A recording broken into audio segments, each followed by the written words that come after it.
Break के बाद एक बार फिर से आपका स्वागत है। भारत में चुनावी सरगर्मियां आखिरी पड़ाव की तरफ पहुंच रही हैं।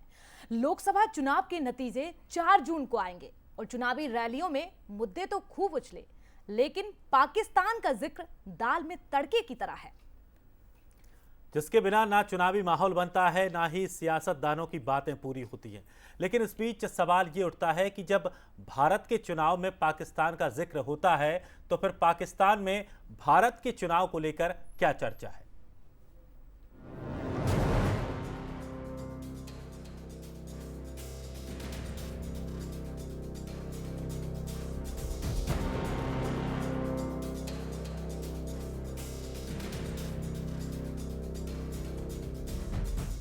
सियासत का बॉर्डर वॉर शुरू होता है कांग्रेस नेता मणिशंकर अय्यर के एक इंटरव्यू से, जिसमें अय्यर पाकिस्तान के पास एटम बम होने और डरने की बात कहते हुए नजर आते हैं।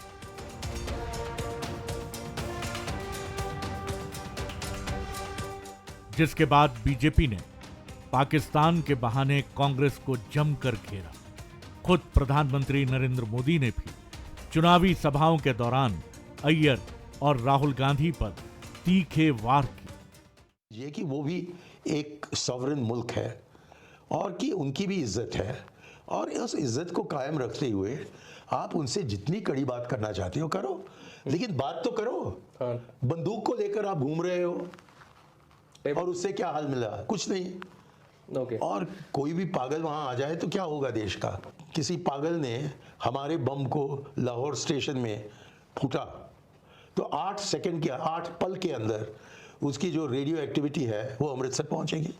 कि दुनिया का विश्व गुरु बनना हो तो ये जरूरी है दिखाने के लिए कि जितना भी तीव्र हो हमारा समस्या पाकिस्तान के साथ, उसका हल निकालने के लिए हम मेहनत कर रहे हैं। पिछले 10 साल से सारा मेहनत बंद है।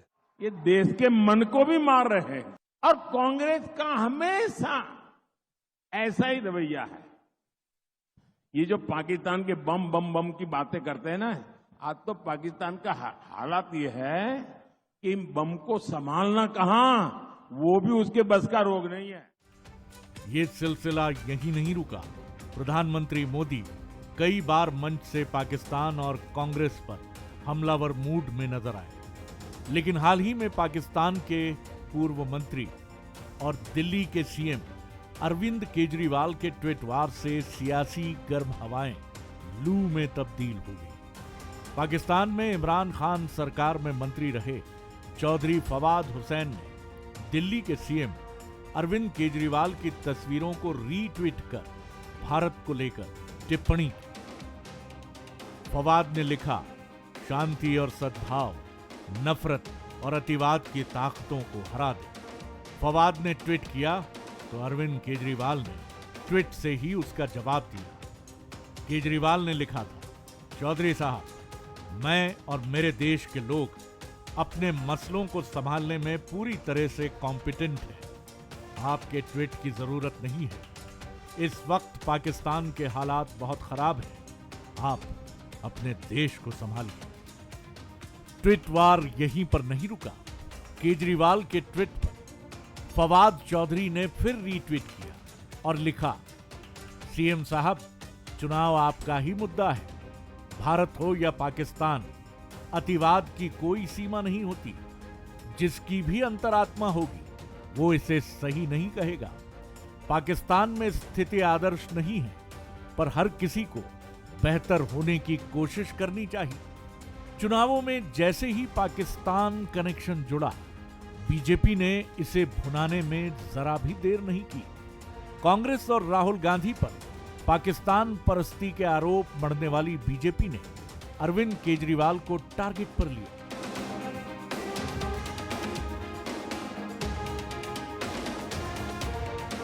बीजेपी ने ट्वीट वार पर सवालिया निशान खड़े करते हुए केजरीवाल के लिए पाकिस्तान से वोट अपील होने की बात कही।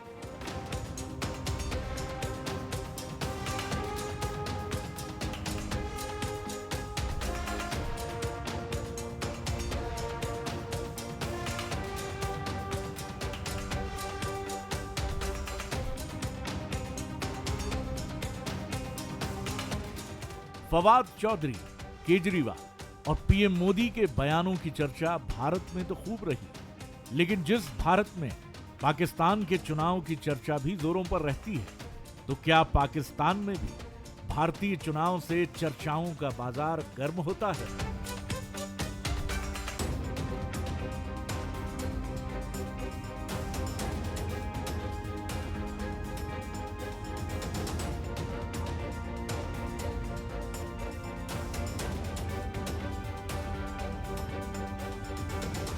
यही जानने के लिए गूगल बाबा के ज्ञान गंगा या फिर कहें खबरों के समंदर में गोते लगाने की कोशिश की, तो सामने आया भारत में पाकिस्तान को लेकर होने वाली हर टिप्पणी और चुनावी नतीजों पर पाकिस्तानी मीडिया में भी जमकर चर्चा होती है। मोदी के दफ्तर का कंट्रोल है। कौमी सलामती के मुशीर के इल्म में लाए बगैर कोई कार्रवाई नहीं की जाती। भारत का पाकिस्तान में 20 अफराद की टारगेट किलिंग का एतराफ। कसाब मोदी सरकार के वजीर दिफा राजनाथ सिंह ने बरतानवी रिपोर्ट को दुरुस्त करार दे दी।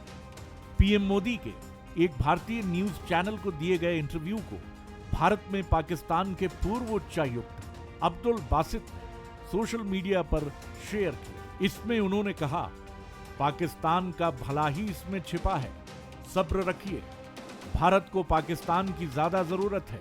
अगर मोदी दोबारा चुने जाते हैं तो वो अपने बयान वापस लेंगे, सब्र कीजिए और देखिए। पाकिस्तान के नामी न्यूज़पेपर डॉन न्यूज में एक लेख छपा जिसका शीर्षक था, भारत के चुनाव में मुसलमानों से जुड़े सवाल। भारत के चुनाव में मुसलमान केंद्र में आ गए हैं। 2019 के चुनाव में भारत से बाहर के दुश्मन पर चुनावी अभियान केंद्रित था। 2019 में बीजेपी आरएसएस कह रहे थे कि हम घुस कर मारेंगे। 2024 में वो भारतीय मुसलमानों को घुसपैठिया बता रहे हैं। पाकिस्तान के एक समाचार पत्र की रिपोर्ट में मोदी के उन बयानों पर भी फोकस किया गया है जिसमें मोदी ने कहा था, कांग्रेस मुसलमानों को आपकी संपत्ति दे देगी। इसी अखबार में एक और लेख छपा जिसमें पीएम मोदी के उन बयानों का जिक्र हुआ जिसमें उन्होंने पाकिस्तान से भारत के खिलाफ जिहाद छेड़ने की धमकी और वोट जिहाद जैसी बातें कही थी।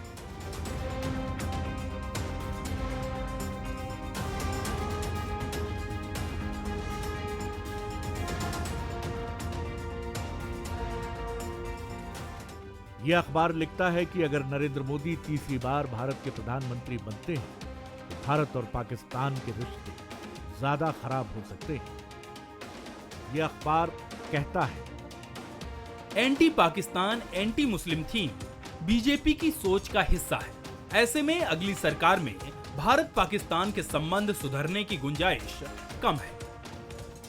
जब भी भारत में चुनाव आते हैं, पाकिस्तानी मीडिया की पैनी नजर हर बयान और हरकत पर रहती है। ऐसा नहीं है कि पाकिस्तान के चुनाव पर भारत की नजर नहीं रहती।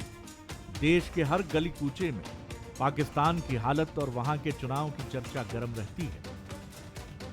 किस पार्टी के कितने सांसद जीत रहे हैं, किसकी सरकार बन रही है, इसे जानने की दिलचस्पी हर भारतीय के जहन में रहती है। लेकिन भारत के चुनाव पर अपनी एक तरफा राय रखना किसी भी पड़ोसी मुल्क या फिर दूसरे देश के लिए सही नहीं। इससे ना तो रिश्ते बेहतर होंगे और न ही बातचीत की कोशिशें कामयाबी की मंजिल तक पहुंच पाएंगी। रिश्ते सुधरेंगे तो सिर्फ तब जब पाकिस्तान आतंकवाद की खिदमत बंद कर बेहतरी की ओर कदम बढ़ाएगा। ब्यूरो रिपोर्ट, मंजिल न्यूज़।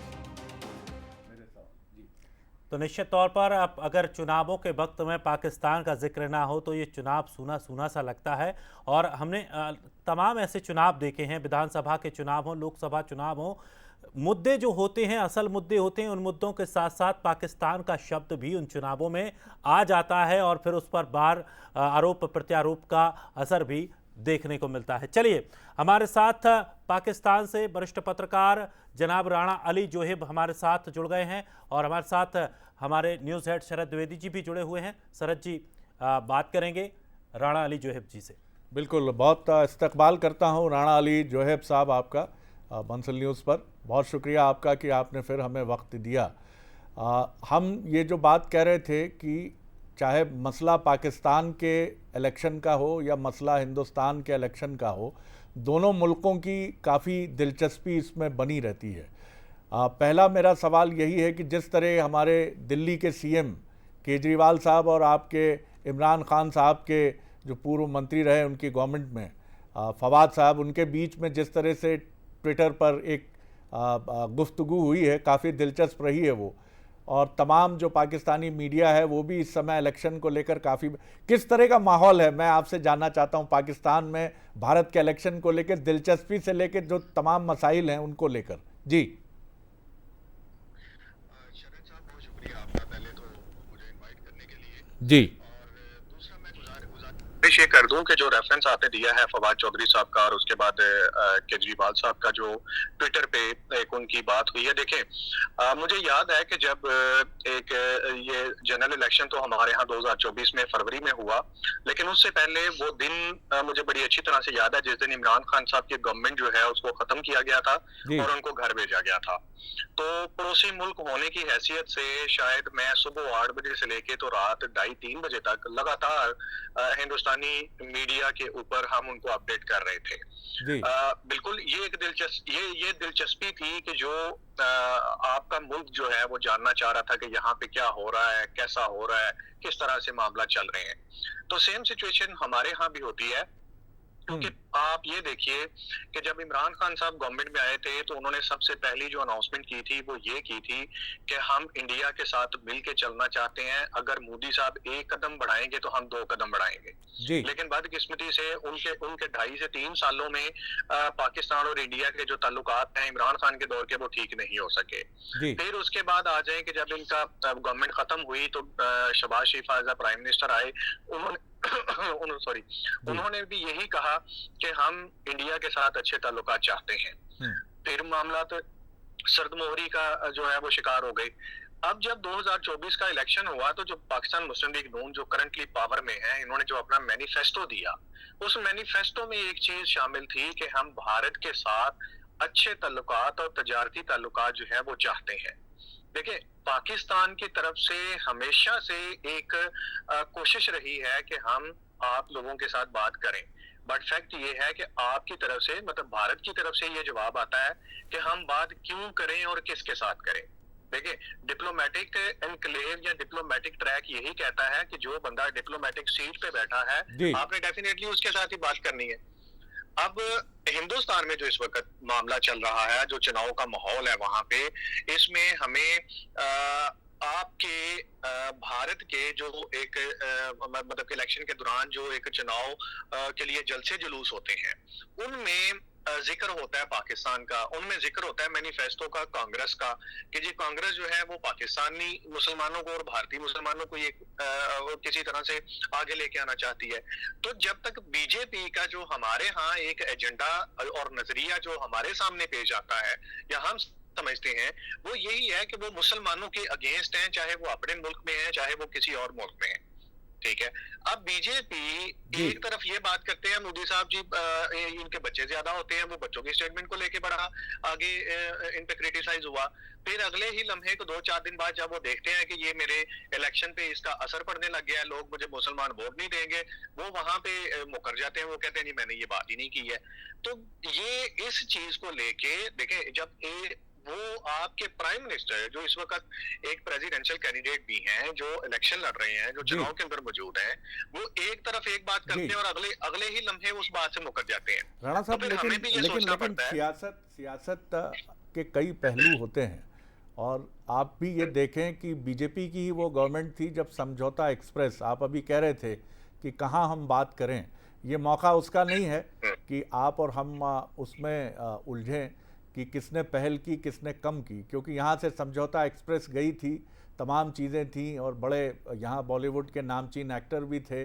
फिर आगरा समिट आपको याद होगा, बहुत ही ज़बरदस्त समिट हुआ था, लेकिन बाद में कारगिल मिला और कारगिल से बड़ी मुश्किलात हुई, क्योंकि पाकिस्तान पर ये बात हमेशा कही जाती है कि वहाँ डेमोक्रेसी या जमहूरियत दिखावे की होती है और पीछे जो रहता है वो सेना का जो शिकंजा है वो बड़ा गहरा होता है, कब्ज़ा बड़ा गहरा होता है और वही असली चीज़ें करती। लेकिन मैं फिर उस पर नहीं आ रहा हूँ, क्योंकि मैं ये जानता हूँ, जैसे अभी आपके यहाँ मैं सुन रहा था कि आप ही के यहाँ पाकिस्तान के एक टेलीविज़न चैनल पर आपके एक इमिनेंट हिस्टोरियन ये क्लेम कर रहे थे कि जिन्ना ये चाहते ही नहीं थे कि हिंदुस्तान के मुसलमान कभी पाकिस्तान आएँ।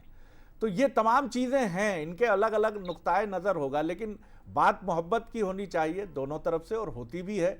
हमारे प्राइम मिनिस्टर भी गए आपके यहाँ, और उनकी जब मेरे ख्याल से उनकी पोती की शादी का मसला था और तमाम सिक्योरिटी को दरकिनार करके वो उस हेलीकॉप्टर में बैठ कर गए, जिसको लेकर बड़ी चर्चा रही पूरी दुनिया में कि क्या किसी मुल्क का इमिनेंट पॉलिटिशियन और उसका सबसे प्रमुख जो प्राइम मिनिस्टर है वो ऐसा कर सकता है। तो कोशिशें बराबर बदस्तूर जारी हैं। मुझे लगता है बड़ी उम्मीद से हमें इसे देखना चाहिए, लेकिन इलेक्शन का भी एक साफ नज़रिया सामने आना चाहिए, क्योंकि दोनों मुल्क में मैं तो सियासतदान को भी शामिल करूंगा, आवाम को भी शामिल करूंगा, जो चाहते हैं कि हमारे संबंध बहुत बेहतर हों। जी राणा साहब। देखिए, आपने जो जिक्र किया समझौता एक्सप्रेस का, शरद साहब आपने जो एक कारगिल का जिक्र किया, फिर उसके बाद आपने आगरा उसका समिट का जिक्र किया, तो देखना ये पड़ता है, या हमारे यहाँ अब नजरिया ये चेंज हो चुका है। हम ये कहते हैं कि ये बाजी की बातें हैं, ये आज से 25-30 साल पहले की बातें हैं। अब हालात बहुत चेंज हो चुके हैं। अब पहले से ज्यादा लोग जो हैं वो समझदार हो चुके हैं। अब जनरल पब्लिक, अगर कोई गवर्नमेंट लेवल पे कोई गलत डिसीजन लेता है, तो अब हम उस स्टेज पे खड़े हैं कि जहां पे एक आम आवाम, जिसे हम जनता बोलते हैं, वो खड़ी हो जाती है। उसके अंदर शऊर आ चुका है, वो एजुकेट हो चुकी है। इसलिए अब इस लेवल पे अगर गवर्नमेंट लेवल पे भी कोई भी गवर्नमेंट है, चाहे वो आपके ही इस नजरिए की तरफ आ जाते हैं कि जी आगे जमहूरियत जो है वो नाम निहाद है, पीछे फौज है। देखिए, चाहे पीछे फौज हो, पीछे जो भी ताकतें हो, बट एट द एंड जो आपके साथ टेबल पे तो जमहूरियत नहीं बैठना है ना। आपके सामने जो मैंने डिप्लोमेटिक ट्रैक की बात की थी, उसी शख्स ने बैठना है ना, जो शख्स उस वक्त सीट पे बैठा हुआ है। लिहाजा हम इस वक्त उसमें उम्मीद में हैं कि देखिए, बीजेपी की गवर्नमेंट के दौरान हम पाकिस्तान और इंडिया के ताल्लुकात ठीक नहीं हुए हैं।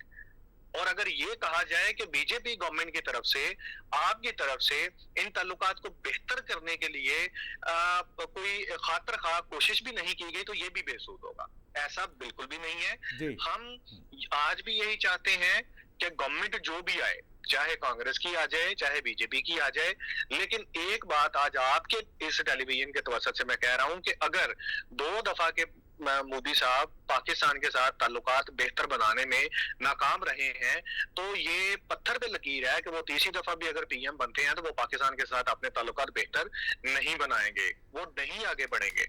यही वजह है कि उनकी, इसमें मेरी गुजारिश यही वजह है जी, इसमें गुजारिश ये भी है कि कई बार कुछ ऐसी चीज़ें हो जाती हैं जो शायद आपके यहाँ भी जमहूरियत को पसंद करने वाली सरकारें और अमन पसंद जो अवाम है उसे भी पसंद नहीं आती, लेकिन रिमोट कहीं और हो जाता है और मुश्किलात आती हैं। खैर, ये अभी मसला इलेक्शन का है, तो मैं कंक्लूड करूंगा इस सवाल के साथ, क्योंकि कई बार हम देखते हैं कि हमारे प्राइम मिनिस्टर को जो है वहाँ आपके यहाँ भी ऐसा नहीं है, लोग बड़ा पसंद करते हैं। टेलीविज़न चैनल में हम देखते हैं कि आज हम अगर दुनिया की 5वीं आर्थिक शक्ति हैं, तो मोदी साहब को नवाजने वाले शख्स भी मिलते हैं। तो कुछ अच्छी बात भी कह दें तो जिससे कुछ आगे का रास्ता और मोहब्बत का रास्ता और आगे की तरफ, बेहतरी की तरफ चले। जी शायद साहब, इससे बेहतर तो बात ही कोई नहीं है।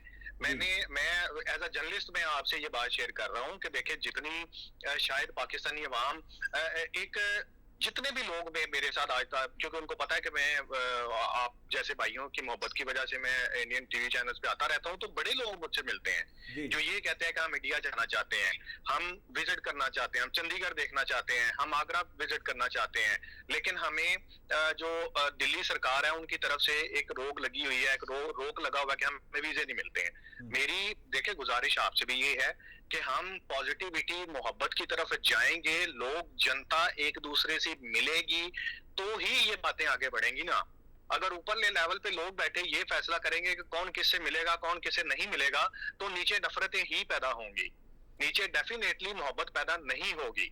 तो इसलिए हम आज भी यही चाहते हैं, पाकिस्तान और भारत के ताल्लुकात अच्छे हों, ट्रेड ओपन हो, लोगों का आना जाना जो है वो आसान हो, लोग इधर से आए, हम जैसे लोग वहां पे आए, आप जैसे प्यारे लोगों से मिले, तो ये हम वापस आके, आप अगर हमारे साथ अच्छा सलूक करेंगे, हम वापस आके कैसे ये कह देंगे कि भारत में हमारे साथ ये बुरा सलूक हुआ है? ये पॉसिबल ही नहीं है। सुषमा स्वराज जी जब वो फॉरेन मिनिस्टर थी, एक बात लास्ट करना चाहूंगा, फॉरेन मिनिस्टर थी आपकी सुषमा स्वराज साहिबा, हमारे पाकिस्तानी एक डेलीगेशन वहां पे गया हुआ था, उनके बच्ची के साथ को वहां पे छोटा सा इशू हुआ, तो उन्होंने फौरी तौर पर उस पर एक्शन लिया। उन्होंने मतलब जो लोग थे उनको भी हटाया और बच्ची को बाकायदा पाकिस्तान सेफ एंड साउंड पहुंचाया, और साथ उन्होंने ट्वीट किया कि जी बेटियां सबकी साझी होती हैं, हम आज भी कदर की निगाह से देखते हैं उनको, हम आज भी उनके शुक्रगुजार हैं। ठीक है, तो यही चीज चाहिए आज भी, this is the need of the hour, कि आज भी हमें उसी चीज पे चलना चाहिए, उसी पॉजिटिविटी, उसी मोहब्बत और उसी चीज में चलना चाहिए। मैं ये भी जरूर कहूँगा राणा अली जोहेब साहब की नज़रिया और आंखें ये दोनों बहुत साफ हों दोनों तरफ से, और आप यकीन रखें, इत्मीनान रखें कि सरकार हिंदुस्तान की हो, पाकिस्तान की हो, लेकिन पाकिस्तान में हम जब भी देखते हैं कि कुछ दूसरी ताकतें जब आगे आके अमन पसंदी के रास्ते में कहीं रुकावट पैदा करती हैं तो मुश्किलें होती हैं, और जब तक ये मुश्किलें रहेंगी तब तक पेचीदगियाँ और मुश्किलात बढ़ते चले जाते हैं, क्योंकि कोई नहीं चाहता आज के दौर में 2024 में हम ये बात कर रहे हैं, कौन एटम बम का जिक्र सुनना चाहेगा, कौन जंग की बात सुनना चाहेगा, और उन हालात में जबकि हम ये भी जानते हैं कि पाकिस्तान इस समय सफ़र कर रहा है, चाहे इकोनॉमिकल फ्रंट हो उसका, वो निकले उससे बाहर, क्योंकि ये कोई नहीं चाहेगा कि उसका पड़ोसी कमज़ोर हो, लेकिन पड़ोस में ऐसे हालात ज़रूर हों कि स्थितियां बहुत बेहतर हों, अमन पसंदी का जो रास्ता है वो ना वहाँ की सरकार खुलकर उस पर आगे बढ़े।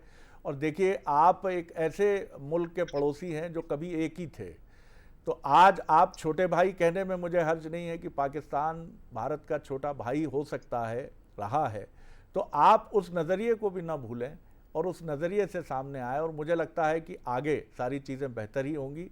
बहुत शुक्रिया राणा अली जोहेब साहब, और मुझे लगता है कुछ बदला नहीं है, सिर्फ नज़रिए की बात है, और ये नज़रिया भी कुछ उन लोगों का नज़रिया है जो चाहते हैं कि दोनों मुल्कों के हालात बेहतर ना हो। बहुत शुक्रिया करूँगा आपका तहे दिल से कि आपने बातचीत के लिए वक्त निकाला, बहुत बहुत शुक्रिया जी।